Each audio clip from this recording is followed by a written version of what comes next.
Vasudeva Sutam Devam Kamsa-chanūramardhanam Devaki Paramanandam Krishnam Vande Jagadgurum.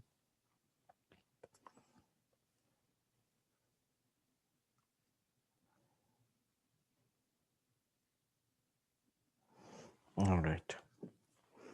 So we are studying the Bhagavad Gita, 5th chapter. And we are in a very powerful section where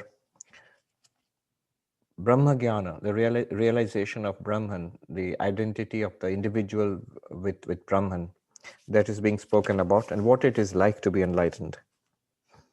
And he has said some wonderful things, like one sees the same reality everywhere. Vidya Vinaya Sampanne Brahmane Gavi Hastini. In an enlightened person with with spiritual knowledge and all the virtues, humility and all the other virtues, and in animals, in an elephant, in a cow, and even in an inferior person, you see exactly the same spiritual reality. Then the ihaiva tejjita sargo yesham samya sthitam mano. And once one attains that, the realization that there is this one divinity everywhere, it's not a theory, you actually feel it that way. They say that ihaiva tejjita sarga, the cycle of birth and death comes to an end right here. You don't have to wait for going to heaven for salvation or moksha. So even while living, you have attained to that state. Attain to that state means that is our actual state. We just we happen to realize it. Nirdosham hi samam brahma. This faultless Brahman is radiantly present everywhere. Then the 20th verse. We did 20th and 21st also we have done, I think. We were about to come to the 22nd, yes. 20th verse, it says that, so what is the result of this kind of knowledge? Life continues. For the enlightened person also life continues, in the sense that the body will still continue under the force of prarabdha karma, the force of the accumulated karma which gave rise to this particular body, that will continue working. That will not be changed because you have attained enlightenment. So pleasant and unpleasant things will keep happening, just as they have been happening before enlightenment. After enlightenment also they will keep happening. But the difference is in the reaction. Na prahishyet priyam prapya no dvichet prapya chapriyam. One does not become elated, delighted at if things go your way. And one does not become unduly disappointed or miserable if things, if you hit a rough patch in your life, because your happiness no longer depends on that. Sthira buddhi asammudha. So of settled realization. Buddhi here means understanding, of settled understanding. What is this understanding? I am Brahman. Asammudha is not deluded anymore. Having perfected in nididhyasana, so the contrary tendencies cannot take over anymore. I am just reminded of this thing which Professor Arindam Chakrabarti had shared with us a few years ago at Stony Brook. In his talk there, he said the Buddha was once asked by some of his monks, you had promised that the problem is suffering, and by following you we shall overcome suffering. But we see people who are not Buddhists, or who are not even monks or Buddhists, who are not monks, who are not even Buddhists. They suffer, they grow old and diseased and die. And we who are Buddhists and also monks, we suffer, we grow old and diseased and die. So how is it that, so didn't Buddhism work? And then the Buddha answered. He said, suffering is like a man being hit by two arrows. The first arrow is what the world throws at you. Imagine how it stings to be hit by an arrow, and on top of that to be hit by a second arrow. So that's the nature of suffering. The first arrow is what the world throws at you. disappointments, pain, coronavirus, and the natural aging of the body and decline of health and all of those things. That's what the world will throw at you. And the second arrow is the reaction from within, how we react to unpleasant events, how we react to pain and suffering. That differs. I mean, especially those of you who are doctors or in healthcare, you have seen patients who have suffered, and all are suffering, who have got disease, but you have all seen that the way people react to suffering is very different. There are many kinds of reactions. There's a whole spectrum of reactions, and that reaction actually determines how much or how less we suffer. So Bhagavan Buddha says, what Buddhism does is that it takes care of that second arrow. I still remember Professor Chakravarti's smile, and he said that, like a gentleman, Bhagavan Buddha admitted he cannot do much about the first arrow. The first arrow is our karma, which gives rise to results, cause and effect. In this material world of ever-changing causes and conditions, the Buddha himself said, this being, that will happen. This not being, that will not happen. This is the whole basis of the causality, the whole circle of what he called pratitya samutpada, dependent origination. But to put it, it's a 12-linked chain, but to put it very simply, this happening, that will happen, this not happening, that will not happen. Causality or karma. Same thing, but in a more general framework is karma. Because of that, that's the first arrow, and that will come to us. But what we do with it, how we react to it, how we frame it, how we see it, and how we react to it, that will really determine whether we are really suffering or not. That's the difference. So the Buddha says, his promise is that there still will be old age, still will be disease, still will be natural disasters and coronavirus. All of that will come, and death also is inevitable. But the very big thing is that we will not suffer. We will be able to transcend that suffering or overcome that suffering. The suffering will come, but the way we will react, it will help us to overcome that suffering. And it's also not one all or nothing. As we practice, little by little, it does help. Of course, there's a breakthrough. We call it bodhi or brahma-jnana or enlightenment or whatever you call it. After that breakthrough, it's much easier. It gets much easier. It becomes very natural. I think I've mentioned this many times. Swami Turiyanandaji, in his old age, he had a number of operations when he was in Benares, also once in Puri, and he would boils had to be lanced and things like that, and he would always refuse the local anesthetic which was offered. And he would sit through what must have been excruciating pain, physical, just gross physical excruciating pain. And he would sit through it calmly every time. It was not just once. So a number of monks saw this, devotees saw this. If you see the reminiscences of Swami Turiyananda, those who are writing about the last days, so there are multiple accounts of this. Doctors saw this, multiple doctors saw this.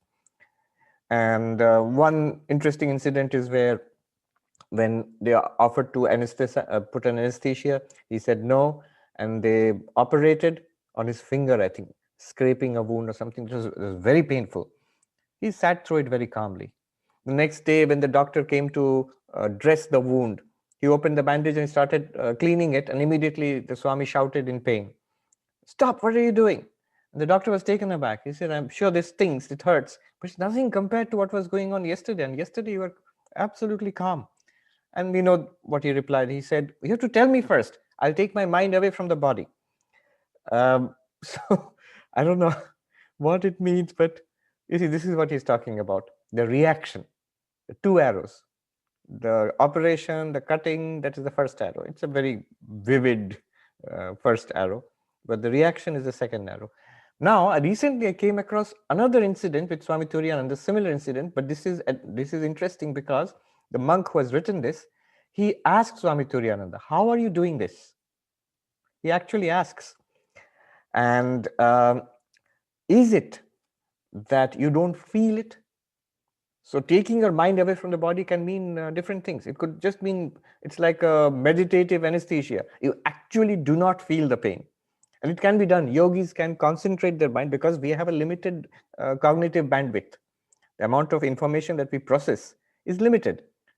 If you occupy your mind completely with one thing, your mind will not take in information coming from elsewhere.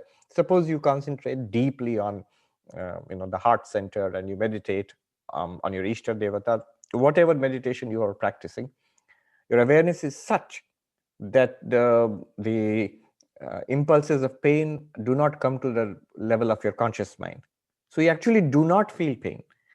That can also be done, but that requires a great expertise in meditation, long dedicated meditation. That is yogic meditation. Now there is another kind of meditation, the Vedantic one. So anyway, what was Swami Turiyanandaji's answer?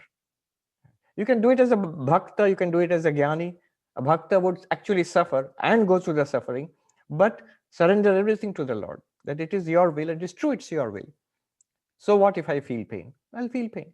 I will even cry out in pain, or even cry, but I'll hold on to, keep holding on to the Lord. That's the devotee's way of dealing with it. But what Turiyanandaji said was interesting. He said that I do feel the pain, but I have got that by getting which there is nothing greater to be gotten, and established in which the deepest of sorrows cannot shake you. He's quoting from the Gita. Yang labdva na chaparam labham manyate tatodhikam. Having attained which, there is no greater attainment to be had in life. That means you have realized you are Brahman.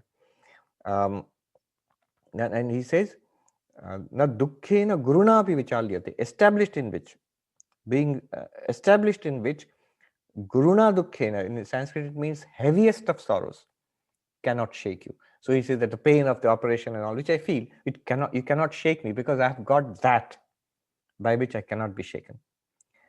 So yes, that's how it becomes possible. But not by sheer willpower. There are people who are brave, who have strong nerves, who can actually withstand a lot of physical pain. That's just willpower. But that is not reliable, because for that there's always a limit. And also it depends on many things, on your mental state, on your physical fitness. A young, fit soldier can put up with a lot of pain. The same person, when he is in his 80s and in poor health, can't put up with that kind of pain. So that's just physical vitality and mental toughness. That's one thing. But what Turiyanandaji is talking about is actually experiencing pain just like anybody else, first arrow. And because of spiritual realization, the second arrow has no effect. There's no actual suffering which comes from within. He's completely at peace because he knows that he is Brahman, and all of this, the body and its pain, are appearances in that one unlimited existence, consciousness, bliss, which I am. What is this little pain to me? So he was quoting from the Gita. So that's how he did it. But that depends on making an actual breakthrough and being established in it. If one has not made the breakthrough and not established in it, one better not try it. So I've heard the story of a monk of our order who was to undergo an operation. And the doctor said, I'm going to cut a little deep, so we'll put a local anesthesia there. And the Swami said, no need. You see, I'm not the body. I have read about it and I understand it's an object, and even the pain in the body is an object. I'm aware of the pain. And Swami Turiyananda's experience, I understand it all. It's very clear. Go ahead. Are you sure, Swami? And he said, go ahead, yes. The moment the knife bit into the flesh, he shouted, stop. What happened, Swami? You are not the body. No, you put anesthesia. What happened? You said you are not the body, you are not even the pain. And so he said in Hindi, and I'll translate for you. He said in Hindi, "Wo shala kitab ka baat kitab mein reh gaya." That all that book learning is in the book. It stays in the book. It didn't come here. It must become a living reality. The pain is a living reality. The suffering is a living reality. Your realization also must be a living reality, not something that you are convinced about here, not something that you've read about and you even feel convinced. But that's not enough. So that breakthrough must be made. All right. Another example, I remember another great monk whom I had seen, Ramananda Saraswati. I've told these stories earlier, but it's good to repeat these because I've seen this with my own eyes. He had undergone operation in his stomach for cancer, which ultimately came back and killed him later on. But at that time, he had undergone an operation and he was released from the operation, from the hospital. The next day, he came to the ashram where in Haridwar. So where we monks and devotees, we would gather around him every day to ask him questions. He was no longer teaching anymore, but we could ask questions and he would reply. So he came and sat down. He was bare-bodied, wearing a dhoti. He came and sat down on a cot. The moment he sat down, his bare body, so it was, like glistening with sweat. Obviously, he was in great discomfort or pain inside. So one of the monks nearby said, Swami, you need not do it. Go back and rest. You just come from the hospital yesterday. Then the Swami told us a story. He said there was this elderly lady, very poor woman in a village in Rajasthan, and she is to have a little vegetable patch. And when the birds would come to eat the vegetables, she had this tin container. And those who are from India, if you have come from India, you will see in earlier days, the dalda tin containers were there. And they were big cans, and she would bang it, make a terrible sound, and the birds would fly away to scare the birds. Now, one day, an old camel wandered into her vegetable patch and started chewing the vegetables.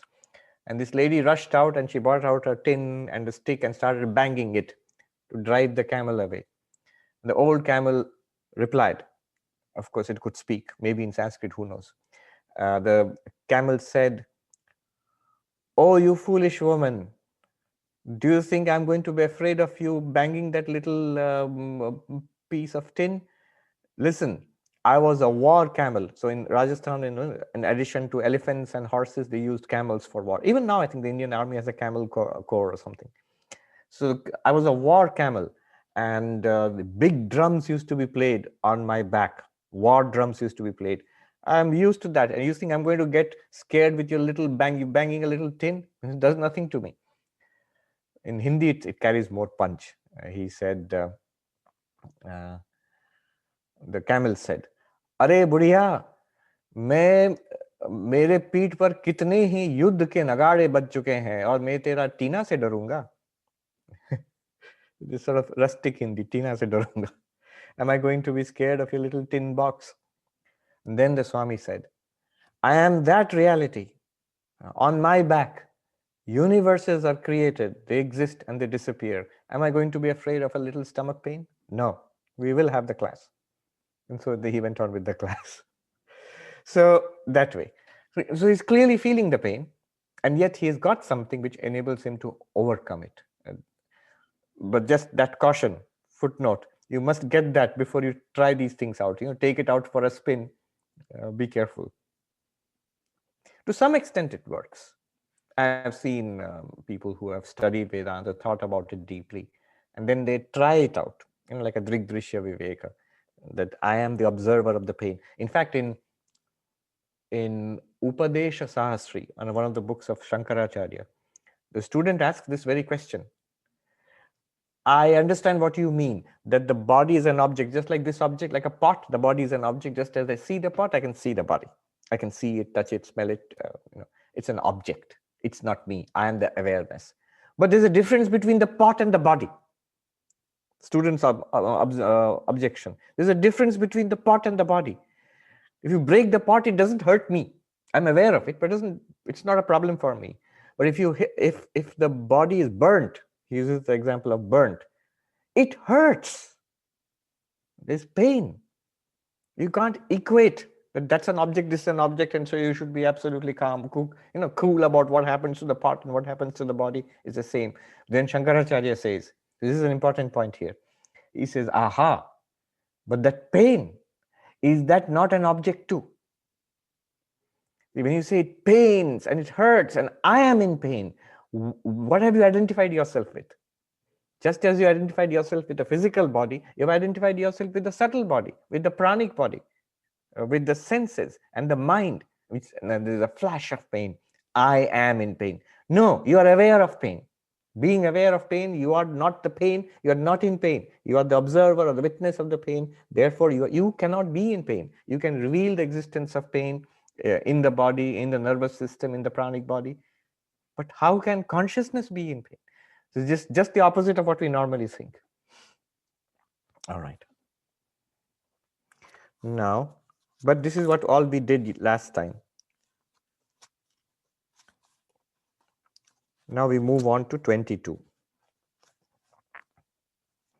Yehi sansparśha-jā bhogā duḥkha-yonaya evate ādyantavantaḥ kaunteya teṣhu ramate budhaḥ. The enjoyments born of sense objects are indeed sources of misery. They have, O son of Kunti, a beginning and an end. The wise man does not rejoice in them. All right. So this verse, 22nd and 23rd, he is saying something important.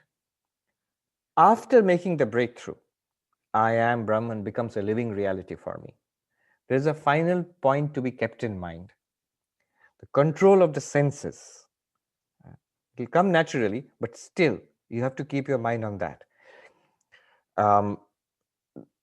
You will see Vedanta here. We normally think that Vedanta means you realize I am Brahman, you become enlightened. That's the point. We always talk about Shravana, Manana, Nididhyasana, hearing and reasoning and meditating. But a very important part of Vedanta is sense control. Control of the senses. Command over the senses. And this has already been taken for granted in your sadhana chatushtaya, the fourfold qualifications, especially the third one there, the sixfold, the six treasures, shat sampatti, shama, dhamma, all those things are there. Calmness of the mind, control of the motor organs and the sense organs, titiksha, putting up with suffering and trouble, a spiritual fortitude, all those things are taken for granted, and a pretty high level of excellence is required there. Why? And that you see here. He says, sansparśha-jā bhogā. Bhogā literally means actually experience. You often translate it as enjoyment. Here also it's translated as enjoyment.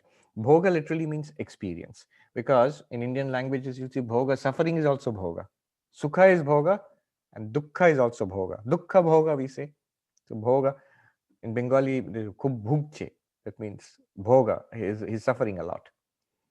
Enjoying a lot, suffering a lot, both are bhogā. Now both are provided by the senses. So the senses contact, the sense organs contact their respective objects. Eyes, form. Ears, sound. Skin, touch. Touch means including pressure and pain and heat and cold, all of that. And then the tongue is taste. Nose is, of course, a smell. And this contact of the senses with their objects provides two kinds of reactions. Sometimes they're pleasurable, and those ones people seek out. All conscious and all sentient beings. Animals, of course, and human beings also. And sometimes they are not pleasurable, they're painful. And these things, all sentient beings, they avoid. Animals as well as human beings. So we seek after pleasurable sensations. We try to avoid unpleasant or painful sensations. These sensations they arise with the contact of the senses with the objects. Now, this is a very simple way of putting it, but this principle applies for all the happiness that we seek. It's not just eating a cookie which is nice taste, I'm seeking it. Something bitter, and I don't want it at all. I remember this neem, I don't know what it is in English. So this neem, it's very bitter, but it's very healthy. Now, in the ashram where I joined the order, the head Swami there would have a neem sharbat, but it looked very enticing. It was green and it looked like some kind of, very nice cool drink or something. And there were a lot of little kids who studied in the school there, and they would watch one little boy would watch the Swami with longing, thought maybe that's because he's the Swami, he's getting a special cool drink which we are not getting, nobody gives it to us. And the Swami also noticed it and said, do you want it? Let's share. and he poured a little bit into the kid's glass. The kid immediately drank it and made a priceless face, twisted the face like this, and ran away to spit it out. And never again did he ask for it again. It's extremely bitter. So, but it depends on the person. So for the kid, it's bitter. But after some practice, for the Swami, he says he likes it. It's healthy. So why was I saying this? Yes. So it's not just the pleasant and unpleasant, tasty and not tasty, but also, other things like people. Contact with people we like is pleasurable. Contact with people we do not like is painful. It's also situations. There are certain jobs, activities which I like. There are some activities which I do not like. I find it unpleasant or boring. So all of this could be people, could be situations, could be activities, jobs. It could be thoughts. There are thoughts which I like to think, pleasant daydreams, and there are thoughts which I find boring to think. So all of this contact with the objects produces pleasure and pain. And normally, just about everybody chases those contacts which are pleasurable, and chases and runs away from those contacts which are not pleasurable, which are painful. What's wrong with it? What's wrong with it is it's a project doomed to failure. The project is, I will maximize my pleasure and minimize my pain. It doesn't work. Why? This trying to get pleasure from sense contact. Just take pleasure. Trying to get pleasure from sense contact has many, many defects.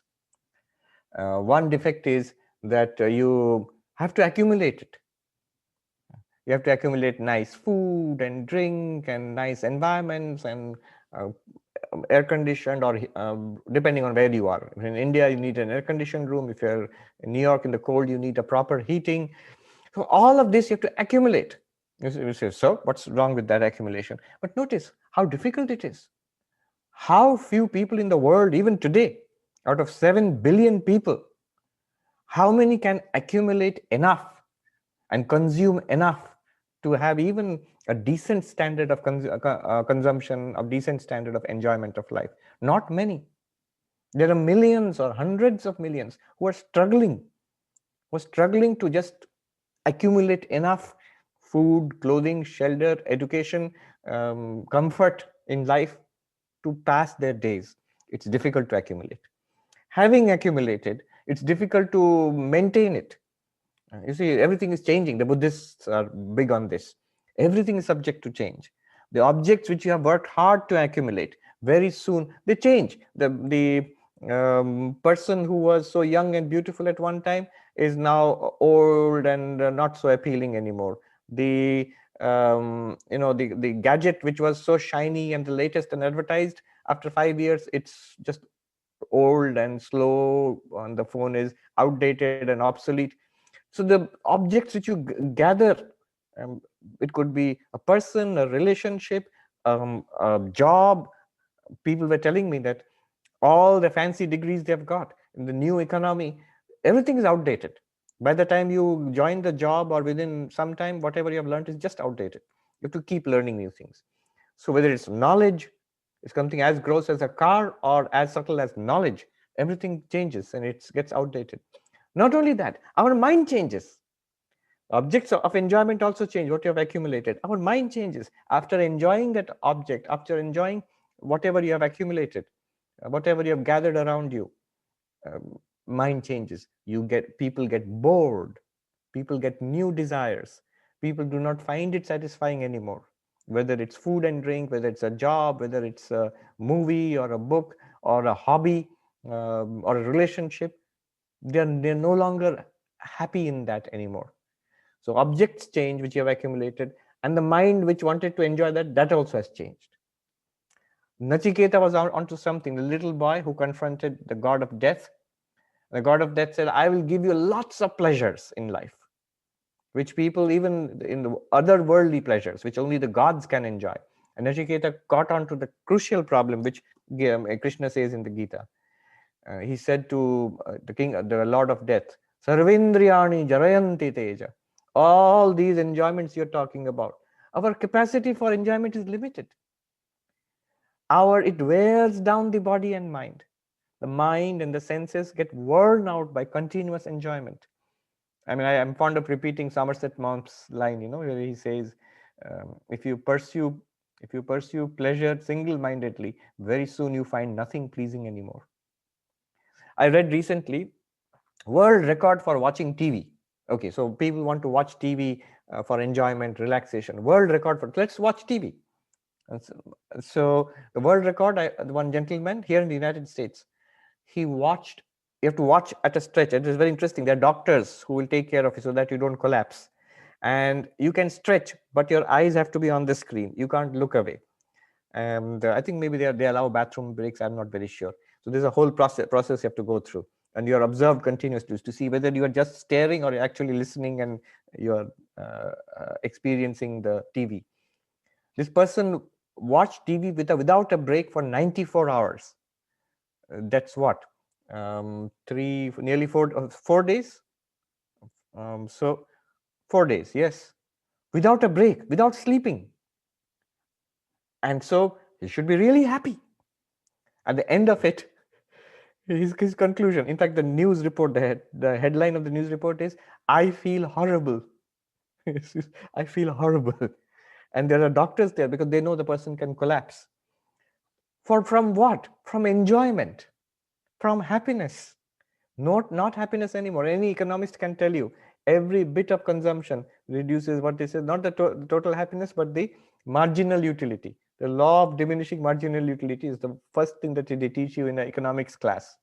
That from every unit of consumption, you keep getting less and less happiness, satisfaction, till it becomes one cookie, a lot of satisfaction. Second one, maybe even more. Third one, not so much. Fourth one, par. Fifth one, no. Sixth, you begin to feel sick. And seventh one, it will be torture. Maybe eighth one, you throw up. So now it not only becomes zero, the satisfaction becomes negative then. It eats into your total satisfaction. So all of this consumption, it does not lead to happiness. Duḥkha-yonaya, they are sources of unhappiness. Not only that, they are habit forming.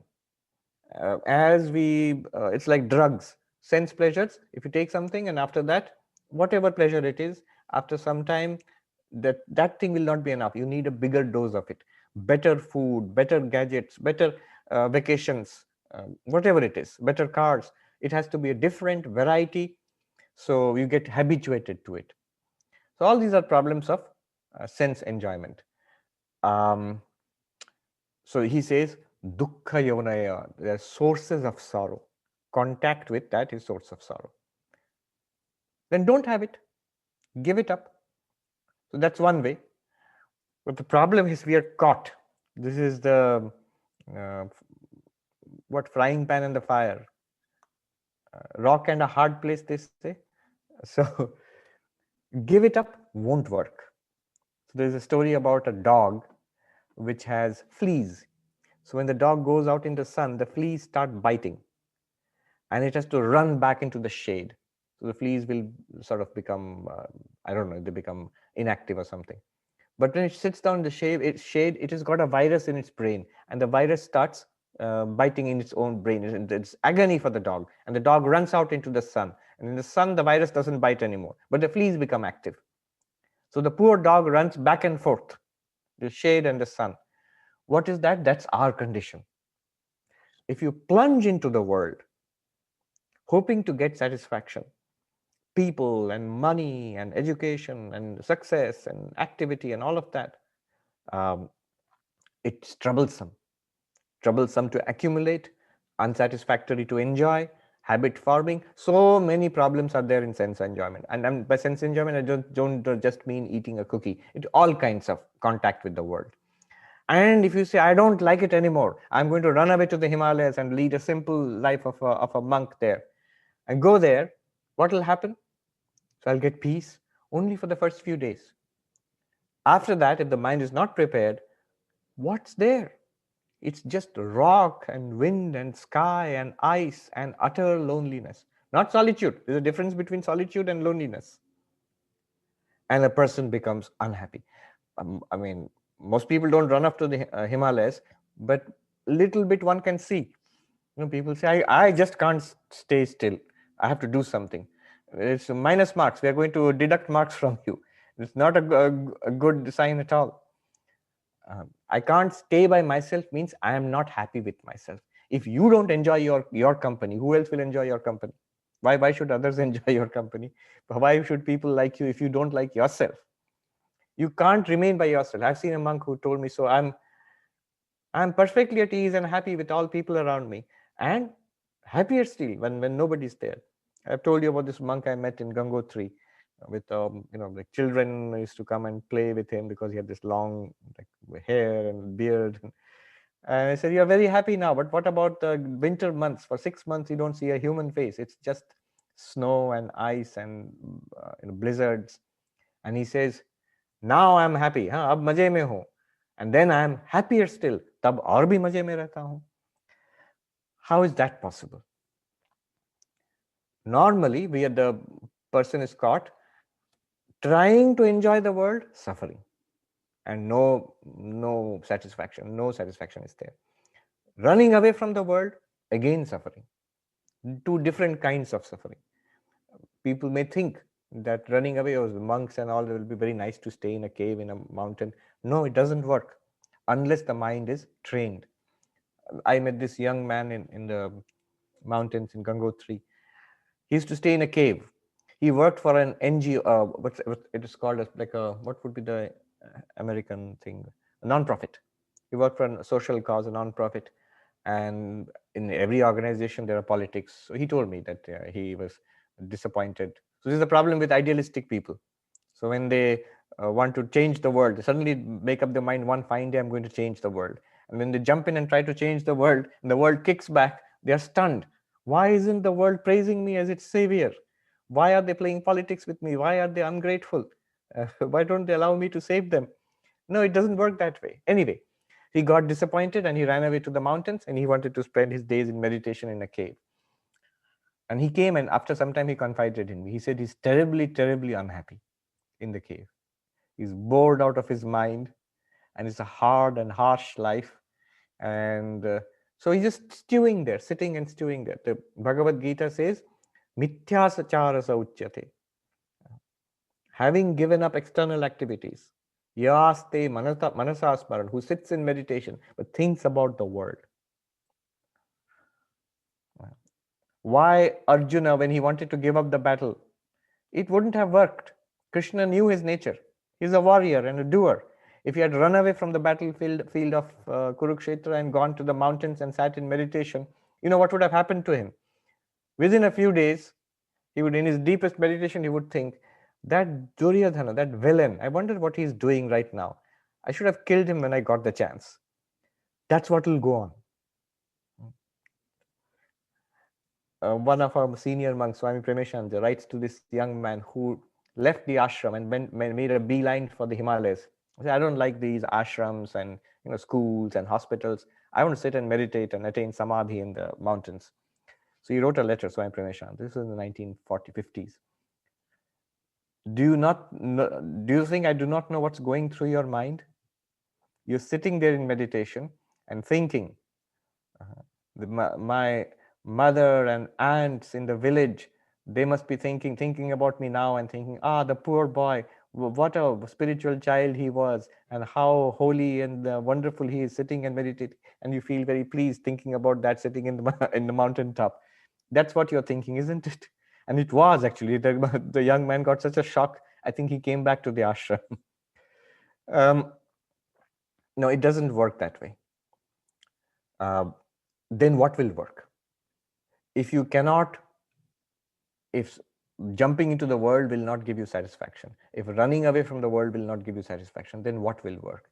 So Sri Ramakrishna gives the answer. Sri Krishna also here gives the answer. The answer is this. Sri Ramakrishna's the parable of one and the zeros. No matter how many zeros you accumulate, it's still zero. But if you have the one, then even if you don't have any zeros, it's still the one. You've got something. And you keep on adding the zeros, all of that you can enjoy. What Krishna is trying to say here is, what you need is spirituality, spiritual enlightenment, Brahma Jnana, self-knowledge or the knowledge of Brahman, if you are a Jnani, or if you are a devotee, and this complete dedication, love, bhakti to God. Holding on to that one, either your self-realization as I am the Atman, being centered in that one, or complete devotion to God. Here he means the Atman. He has not come to Bhakti Yoga here. But both will work. After that, if you sit in meditation in the mountains, you will be at peace. You will enjoy that life thoroughly. And if you decide no, you decide, or your karma is such that you are in householder life, you are married and you have a job and responsibilities, there also, all the troubles of the world will not affect you because you are centered within. You have the strength, the steadiness to navigate the ups and downs of life, the pleasures and pains of life, not being affected by it. And if you give up all that and sit in the mountains in meditation, there also you will not be, as one monk used the phrase, akelapan chubhega, loneliness bites you, loneliness pricks you. He told me, I was reading the Ashtavakra, so this monk who was actually the sevak of Tapovan Swamiji, he lived in the next cottage, Sundaranandaji. So I used to go and talk to him. He asked me, what are you reading? And he would observe, when are you getting up and you're meditating and what kind of life you're leading. Keep an eye on the young monks. And he was very harsh in scolding also. You have to put up with all of that. But it's a great blessing to see such people and get their blessings. So he said, Ashtavakra is very good, but you take this. He went into his room and he got me that Vishnu Sahasranama devotional text, and with a Hindi translation. He said, you read this also. So otherwise, he said, Akela Panchuvega. He knows he's a young man with all sorts of idealism, come rushing out into the mountains. But you need that balance. Anyway, whether it's knowledge or devotion or both, even if you're not enlightened, at least if your life is organized around that, you will enjoy monastic life there. I was so happy in the mountains. See, there's nothing, a log cabin. You have to beg for your food. It's bitterly cold. And for company, you have a few old monks. Some are old, some are young.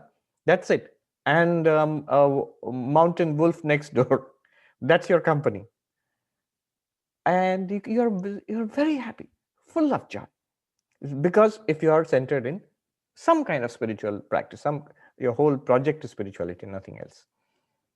Or in the world, you're back in the ashram, in your household, you have husband, wife, children, things to do, pleasant and unpleasant sense contacts, objects, people, experiences. In all of that, you can navigate it if you are centered in that one. Here he warns, sansparśha-jā bhogā, the enjoyments, the experiences which you get by contact with the senses, all of them are duḥkha-yonaya. They are sources of sorrow. Unpleasant ones are unpleasant to begin with. Pleasant ones are only deceptively pleasant. Even they will disappoint you finally. Ādyantavantaḥ. Why are they sources of misery? Because they have a beginning and an end. He has just indicated they have a beginning and they are impermanent, they're transient. So he has indicated the deep fault in this kind of enjoyment of the world through the senses. The Buddhists have developed this very, very thoroughly. The first noble truth of suffering, pain. Everything is pain. Everything is suffering. Sarvam dukkhaṁ. Why? Anityatvat. Kshanikatvat. Anityam, anityam, sarvam anityam. Impermanent, impermanent. Indeed, all is impermanent. Not only impermanent. Impermanent we can put up with. I mean, impermanent cookie. I would expect a cookie to be impermanent. Eternal cookie would be a problem. I know our lives are impermanent, but that gives us 50, 60, 70 years are enough to set up samsara with.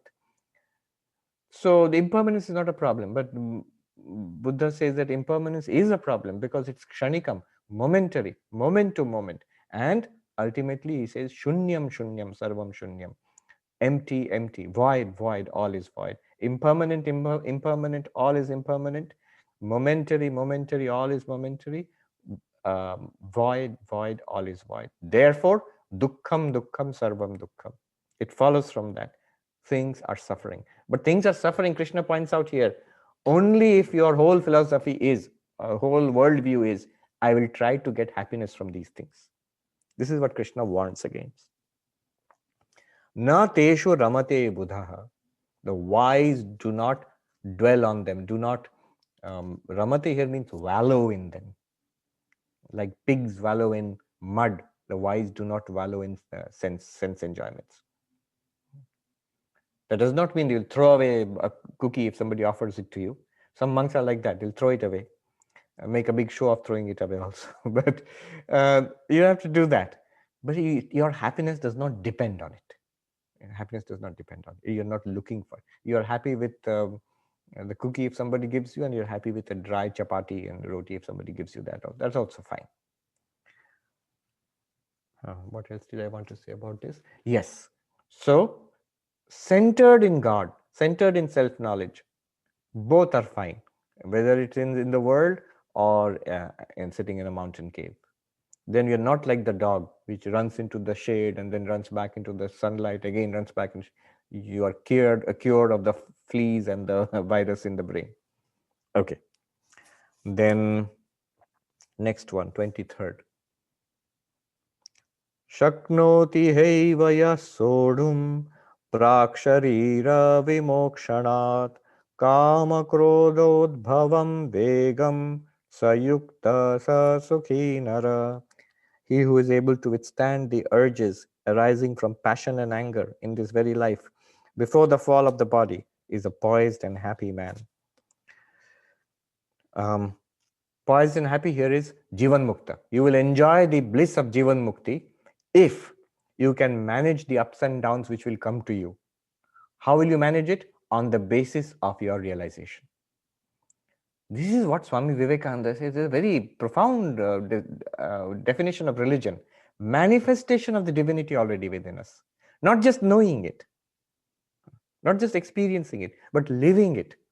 He said in another place, my mission in life can be put in a few words. It is to preach unto humanity their inherent divinity and how to make it manifest in every movement of life. In our thoughts, in our speech, in the way we deal with people and things in the world. Is the divinity being manifested, or just our patterns of behavior which we are conditioned to? So if you can manifest that divinity, you'll be able to navigate the ups and downs, the problems that this world is bound. The first arrow. Then are you able to withstand the second arrow? Are you able to change the reaction? Then you'll overcome the suffering caused by the second arrow. So, śhaknotīhaiva, in this life itself, if you are able to, soḍhuṁ means withstand, bear with it, the ups and downs, the pains, the disappointments, the shocks that life it will come to us. Why will it come to me? I'm a holy person, enlightened person. If you're enlightened, that does not make a difference. The world operates on causality, on karma. It comes to everybody's lot. Look at the lives of saints and great spiritual masters. Death came for all of them. Old age and disease came for all of them. People misbehaved with all of them. Perhaps they had more suffering than us in many cases. I remember Swami Ranganathananda ji, the 13th president of our order. One day I saw that he was lying down on the bed, and a senior Swami was massaging his feet and was talking about his experiences in a long life, and the Swami was saying, when I came into the room, the Swami was saying to Swami Ranganathananda, that other Swami, he was saying, oh, you have lived 10 lives in one. You have lived 10 lives in one. And Swami Ranganathanji said, yes, this is the last life. He didn't say that, he meant it. He just said, yes, because it's the last. What it means is, the more spiritual you are, probably more your karma is accelerated, sort of. So you have lots of experiences in one life. And Swami Bhuteshanji said that it is the last life. I've told you the story of some funny incident which Bhuteshanji mentioned, and everybody burst out laughing, all the monks, when he told. At that time, Bhuteshanji was the 12th president of our order. He was 98 years old, 97, 98. So somebody said, Swami, you have had so many extraordinary experiences in your life. And he would speak in this slow drawl. So he said, yes, because it is the last one. And that changed the atmosphere in the room so much. I still remember vividly a kind of deep presence, and something transcendent came into that room with just those few words. All those dozens of monks who were laughing and joking, they all fell silent. We quietly bowed and we left the room. So it's the last one. All the experiences in this life itself, śhaknotīhaiva, here in this life, can you transcend prāk śharīra-vimokṣhaṇāt, before the fall of the body. After the fall of the body, the enlightened one is going to get moksha anyway, and the ups and downs will not be there anymore, because prarabdha karma is gone. There is no further birth, no further karma for that. Problems will not appear. The one remains as Brahman, as the absolute reality. There is no further, has attained nirvana. But before that, before attaining the videha mukti, the bodiless liberation, as long as the body is there, ups and downs will be there, problems will be there. How do you deal with it? So especially kāma-krodhodbhavaṁ vegaṁ, the waves of anger and desire, these are the main sources which disturb us. Can you remain unmoved? Not to lash out in anger, not to be terrified when it's scary, not to be tempted when it is tempting. Shankaracharya, Adi Shankaracharya, in his famous Adhyasa Bhashyam, the introductory essay to the Brahma Sutra, commentary on the Brahma Sutra, he says, Pashwadi avisheshat. He says, in day-to-day affairs, you make a distinction between a Jivan Mukta and those who are not a Jivan Mukta. Even if you have read Vedanta, even if one is well read and very highly educated in everything, he says there is no difference between such an intelligent, educated person and animals. And then he gives an example. So just like a cow, harita trinapurna, if you go to it with a handful of green grass, the cow comes to you. Danda udyatakara purusha, if a man comes with a raised stick to beat the cow runs away from that man. And he says, human beings, no matter how educated, how well learned, how philosophical, often you find in life, they behave exactly like that. When there's something scary, terrifying, they run away, they give in, they compromise. And when there is something tempting, they violate ethics, morality. They overstep the limits of what is decent. Why? Because there's a strong identification body and mind, and somehow deep inside convinced, this will make me happy, and I will chase that sense contact. This sense contact is going to make me unhappy. I'll run away from it. Who are people of character? Who are people we admire? We were talking about Mahatma Gandhi a few days back. You stand on what you know to be right and take the blows. If the world is going to give you blows, take it. It's unpleasant. It's an unpleasant sense contact. No, I shall hold on to what I know to be right. And if I hold on to and I take a stand on what is right, and I forego sense pleasures, let them go.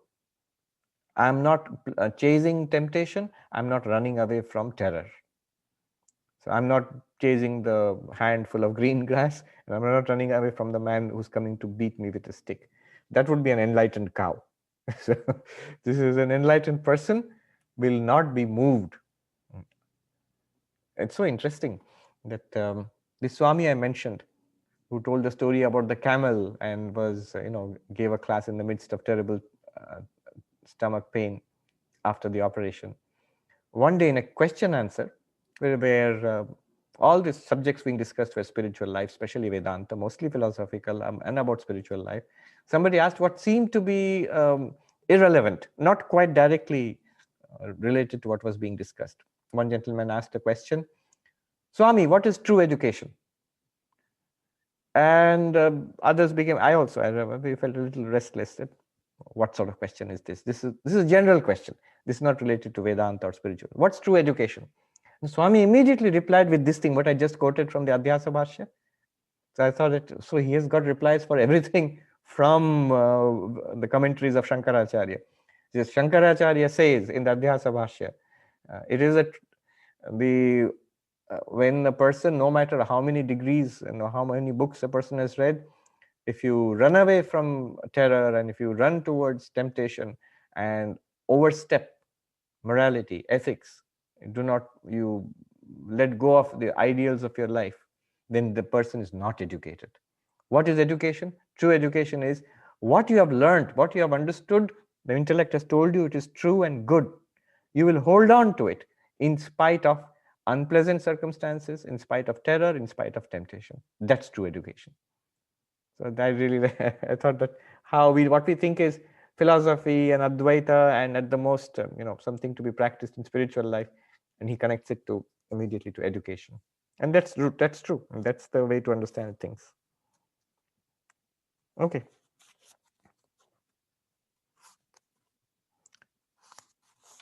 And this is how one should live. As spiritual seekers, prāk śharīra-vimokṣhaṇāt, before the death of the body, until that point, even whether we are enlightened or not enlightened, let us try to navigate the ups and downs of our life day to day, moment to moment, on the strength of our spiritual conviction. Whatever your spiritual path, you may not be a non-dualist, you may be a devotee.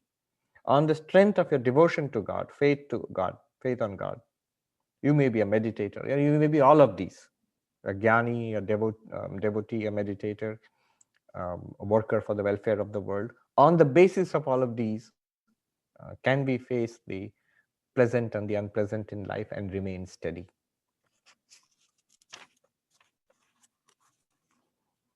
Up to this point is enlightenment, and from here till the end of the chapter is Jivan Mukti, the life of the enlightened person. All very nice stuff.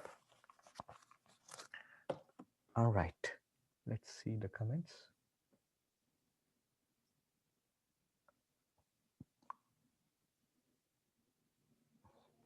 Dr. Sharkar's observation of Thakur, how could he bear such pain? That's right. Even more than Turiyanandaji, Sri Ramakrishna demonstrated. Prabir Babu asks, how does bhogya bhokta vichara lead to ananda? Where is this coming from? Is Prabir Babu there? Yeah, you talked in Aparokṣhanavati at the end, during the end. You said karya karana viveka leads to sat, drisya viveka leads to chit, and bhogā bhokta. Now I understand the first two, but I didn't understand the third one. Yes. So this is the key to it. I was quoting from Swami Akhandananda Saraswati, who is a great scholar and saint. But actually, almost all of his works are in Hindi, some in Sanskrit. None of it is in English. He had wonderful insights into Vedanta. And he was a master of both Advaita Vedanta and the Bhakti of the Bhagavata. Anyway, so here's the answer to your question. How is bhogya bhokta vichara leads to ananda? He says, जहां आधार आधेय एक है वो सत है, जहां दृष्टा और दृश्य एक है वो चित है, और जहां भोक्ता और भोग्य एक है वो आनंद है. What does it mean? Where the substratum and that which it supports is one reality, that is pure being. Normally it is not so. Normally one thing supporting the table and the cup are not one reality. Table is a supporting, cup is one.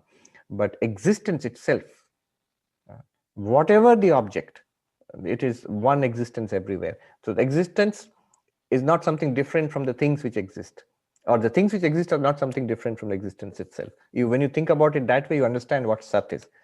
Otherwise, in the normal way we understand existence is existing things.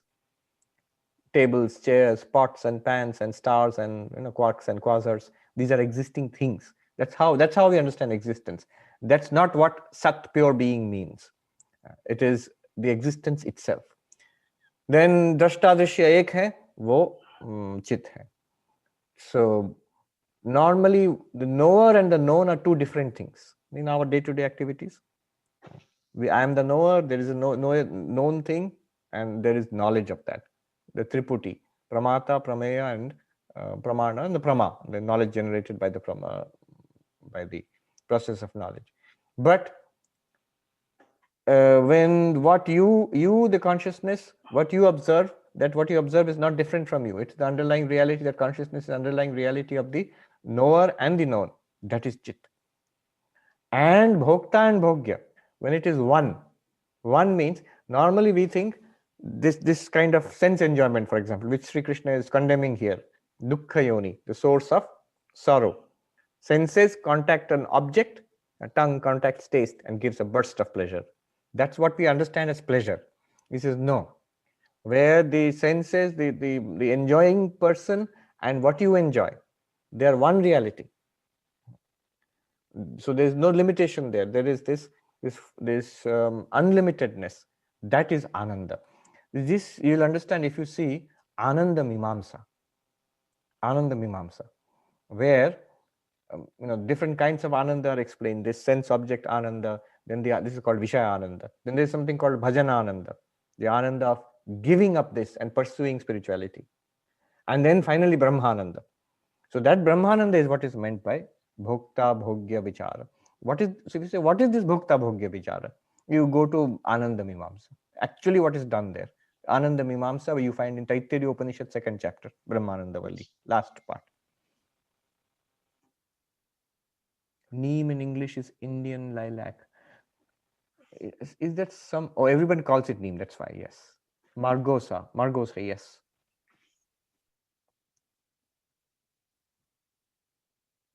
Even those who are ultra super rich are poor because they don't have enough, right? And even the knowledge that there has to be an enough, that also is not there. People think it's a good thing to keep on accumulating, to keep on enjoying stuff more and more and more. But it's, and the suffering multiplies and people don't know why they're suffering. People don't know why they're empty. They're looking in the wrong place for fulfillment. You're trying to accumulate zeros. It doesn't work. What has not worked, and just keep repeating it and expecting it to work the next time, that's the definition of insanity. Vishwanath says, so this verse feels like a continuation of sentiment in 2.14. Matra sparshastu kaunteya. I did not mention it. Yes, 2.14, you see, where Krishna asks Arjuna to bear with the contacts of the objects and suffer duality. This verse focuses on the apparent joys. Yes. So ultimately, what do you do if you're a spiritual seeker or an enlightened person? In both cases, what do you do with this world? You have to bear with it. But bear with it in what way? Not with like how that little kid put neem in his mouth and was like that, somehow have to drink it. No. You bear with it like Swami Turiyananda ji did, like Sri Ramakrishna did, established in the highest spiritual reality, established in the knowledge I am Brahman, or established in the knowledge the Lord exists, I love God, and that's it. I will put up with anything else which comes and goes. You will not be shaken. As Turiyanji said, I have found that by which in the deepest, the greatest sorrows cannot shake me. Rick says, regarding last life for that Swami, when the postman knows you're going to move, he tries to deliver all your mail. Oh, I've never heard that one. Yes, that's true. You get a lot of mail.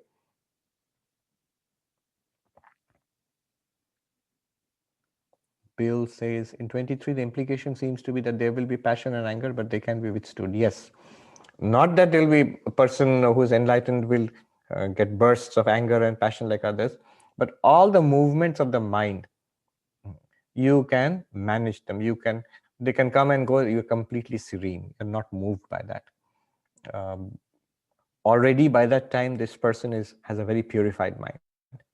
So the problems are much less compared to people in the world.